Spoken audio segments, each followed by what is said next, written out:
You don't make someone regret losing you. That's not how it works. You make them realize they lost something they never understood they had. There's a difference. And if you know that difference, you already know more than you should. You've felt it before. That person who left, who walked away like it was nothing, like you were nothing, and you wanted them to feel it, to wake up one day and just know what they gave up. But here's what's strange. The people who haunt us after they're gone, they never begged us to stay. They didn't chase, didn't plead. They just became impossible to forget. So what did they do that you didn't? Or worse, what did they not do?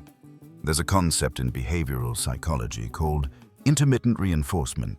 It's how slot machines work. Reward, silence, reward, silence. You never know when the next hit is coming, so you stay. But that's not the dark part.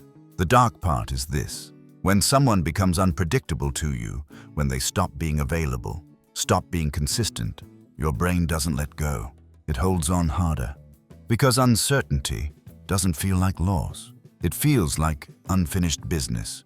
You don't miss the person who gave you everything. You miss the one who gave you almost everything, the one who made you feel like you were always one step away from being enough. That's the trap. You think making someone regret losing you means showing them what they're missing, but no. It means making them feel like they never fully had you in the first place. Let me tell you about David. Smart guy, successful, the kind of person people wanted to be close to.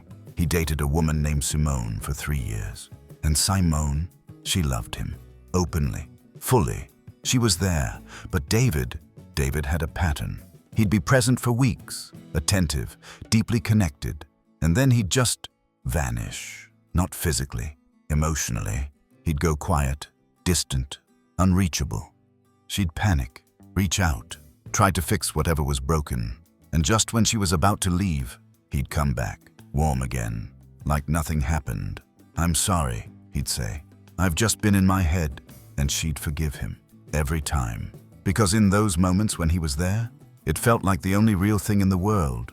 When she finally left, it wasn't dramatic. She just stopped trying, moved on, new life, new person.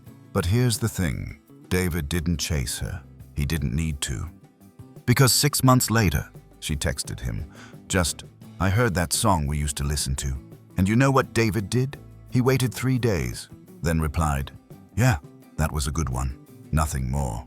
And it destroyed her, because she realized she'd spent 6 months getting over someone who was never actually hers. He was always just close enough to keep her hoping, far enough to keep her uncertain. Now let me ask you something. Who's the villain in that story? David or Simone for going back? Think carefully, because the answer is both, and neither.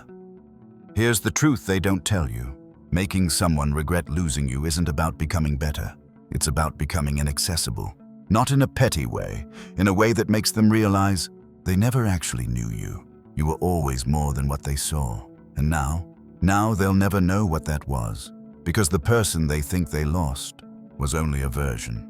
And the real you was never theirs to begin with. That's what eats at people, not your absence, your mystery, the feeling that they were always standing outside a door they thought was open, but wasn't. So here's the question. Are you trying to make someone regret losing you? Or are you trying to prove to yourself that you are worth keeping? Because one of those is power, and the other is just pain dressed up as strategy. Think about it, and maybe ask yourself, if they came back tomorrow, begging, broken, full of regret, would you even want them anymore? Or would you realize you were never doing this for them at all? And by the way, if you made it this far, you already know which side you are, don't you?